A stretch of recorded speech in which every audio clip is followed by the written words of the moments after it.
memangkas nampaknya antara PD Perjuangan dan juga keluarga Presiden Joko Widodo. Berbagai diksi penolakan bahkan status keanggotaan keluarga Jokowi diungkit oleh elit PDIP. Meski ada upaya Presiden terpilih untuk merangkul semua pihak pasca Pilpres ini, saudara. Pertanyaannya, apakah PDIP ini benar-benar telah menutup pintunya untuk keluarga Presiden Joko Widodo? Dan mengapa pula ini elit PDIP kerap menyerang Joko Widodo dan juga Gibran? Meski gelaran Pilpres ini sudah selesai, kita bahas bersama di Kompas Petang. Sudah ada Direktur Eksekutif Indikator Politik Indonesia, Mas Burhanuddin Muhtadi, dan juga pengajar Fakultas Hukum Unhas, Bang Hamid Awaludin, yang telah bergabung bersama kami di Kompas Petang. Salam sehat, Mas Burhan dan juga Bang Hamid. Saya ke Bang Hamid dulu. Bang Hamid, ini Anda membacanya seperti apa nih? Pernyataan terbaru dari Ketum PDIP Megawati Soekarnoputri yang bilang jadi kader itu harus disiplin dan jangan bohong. Jadi pertama, tekanan jangan disiplin itu berlaku internal. Oke. Ada para kader, ya, disiplin, teguh, bukan prinsip. Nah, adapun soal kejujuran itu berlaku kepada internal para kader, para pengurus, dan pada publik. Ini kan konteksnya menghadapi pemilu kada ini kan. Jadi Ibu Mega mengirim pesan kepada publik, partai saya sekarang mengutamakan integritas daripada yang lain. Nah, begitu juga kepada para kader. Wahai kader, calon pemimpin daerah, Anda harus utamakan integritas Anda.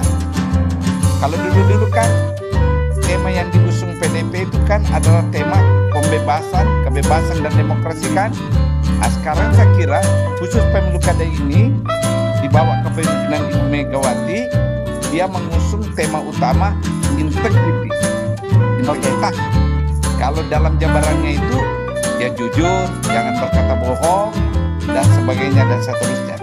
Itu maknanya sebenarnya. Oke, ini mention kata tidak bohong ini nih berkaca pada pengalaman masa lalu kan? Mungkin ada yang seperti mention kader-kader sebelumnya, ada Bobi Nasution, Gibran Rakabuming Raka, kemudian ada Presiden Joko Widodo sendiri kan. Kalau selama ini kan kita lihat yang secara lantang mengkritikan biasanya keluar dari Sekjen PDIP. Ini dari Ketum PDIP sendiri menyatakan kader PDIP jangan bohong. Apakah Anda juga melihat itu, Bang Hamid? Ya, secara eksplisit sebenarnya ya beliau mengirim pesan itu juga bahwa kader PDIP berdasarkan pengalaman empirik selama ini terutama menjelang pemilu kemarin ya banyak hal yang ditafsirkan kebohongan oleh teman-teman PDIP, dan karena itu tolong jangan Anda berbohong. Cukup nih saya mengalami nih dibohongin kira-kira gitu ya.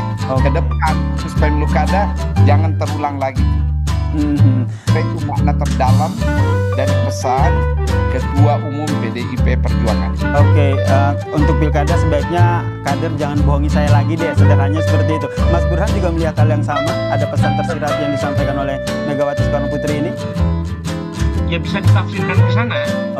Mas Hasto kan memakai bahasa istilah komunikasi politik low konteks ya. Jadi bahasa yang to the point, tidak bercabang. Jadi mudah sekali untuk ditafsirkan dengan menyebut bahwa Gibran berbohong. Ya.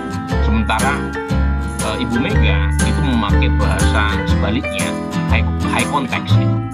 Jadi satu bahasa yang membutuhkan penafsiran atau interpretasi tersendiri terkait dengan apa dan mengapa pernyataan tersebut disampaikan di depan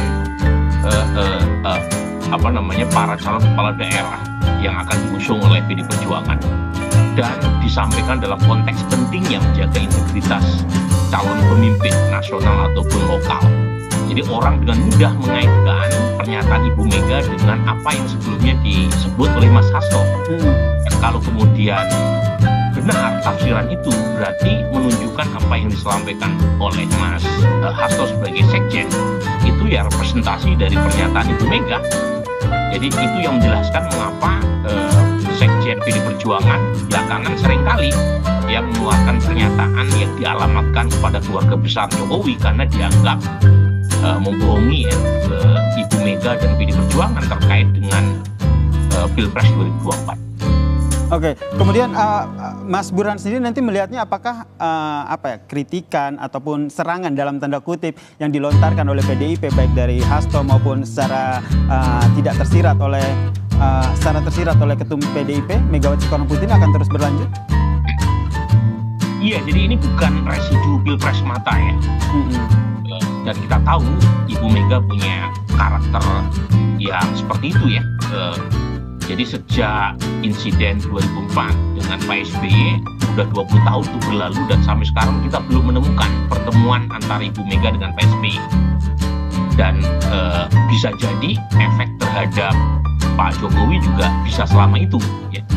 Tetapi yang saya katakan adalah ini bukan hanya urusan personal sebenarnya, ini ada urusan paradigmatik terkait dengan perbedaan cara pandang. Jadi dalam Yasir ya, dalam politik itu ada istilah market driven atau voter driven strategi versus yang disebut dengan istilah ini ideology driven. Nah, Ibu Mega itu lebih yang kedua.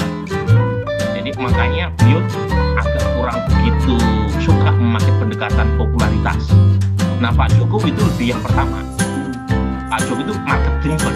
Apa yang diinginkan oleh publik dia ikutin. Kalau Ibu Mega itu kalau istilah teknisnya namanya policy party, lawannya namanya office seeking party. Nah, Ibu Mega itu pengen mengubah perilaku pemilih.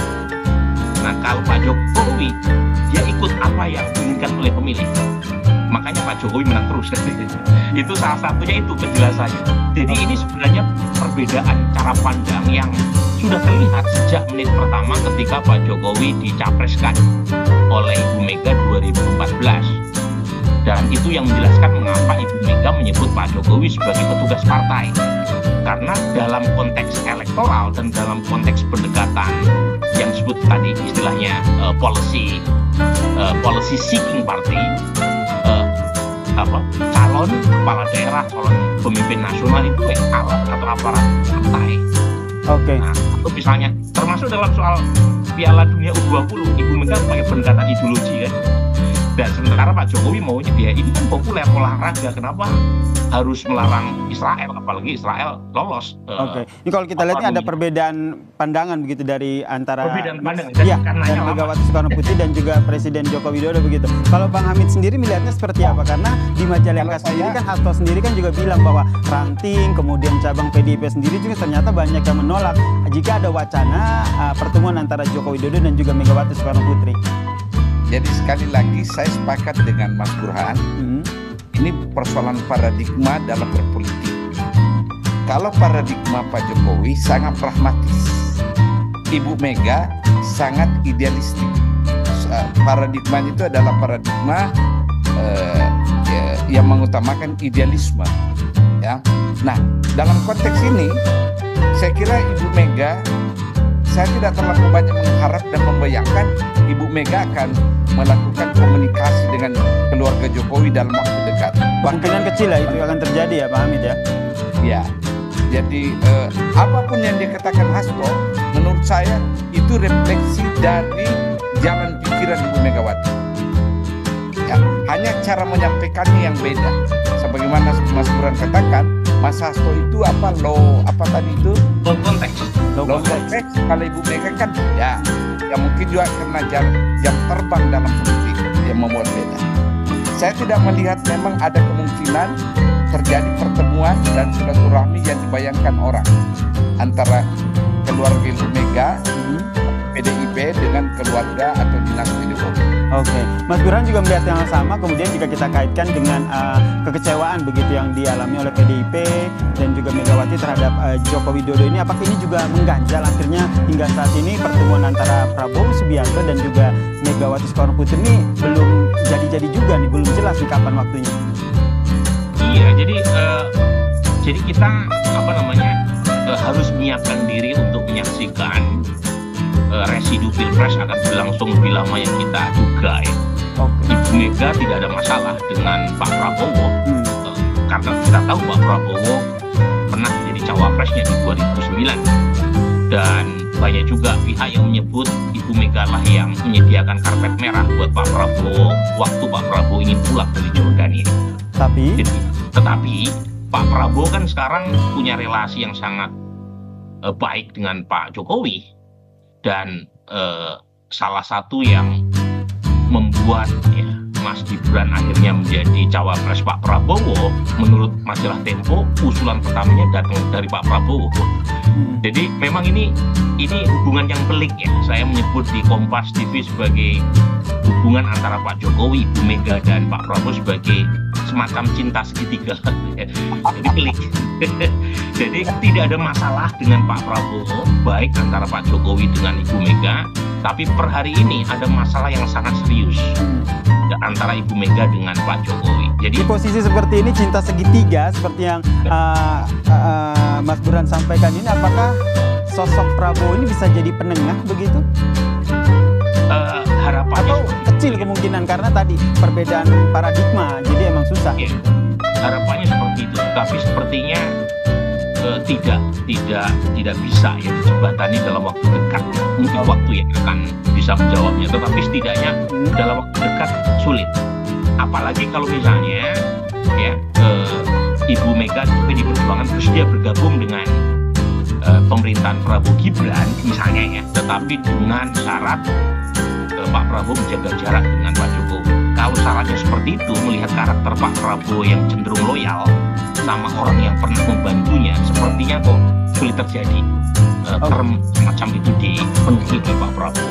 Jadi berarti ini Bang Hamid, ini berarti ini sebuah penegasan begitu. Bisa dikatakan seperti itu nggak sih, bahwa kedepannya ini PDIP sudah jelas akan berada di luar pemerintahan sebagai oposisi di pemerintahan ke depan Prabowo dan juga Gibran? Begitu keyakinan saya.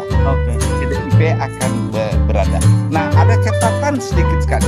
Saya kira pandangan Mas Burhan bahwa persepsi Ibu Mega dan para kadernya terhadap pemerintahan Prabowo, sebenarnya Ibu Mega dan kadernya nggak ada masalah dengan Prabowo kan. Kalau kita timbang-timbang, bermasalahnya itu ada pada dinasti Jokowi.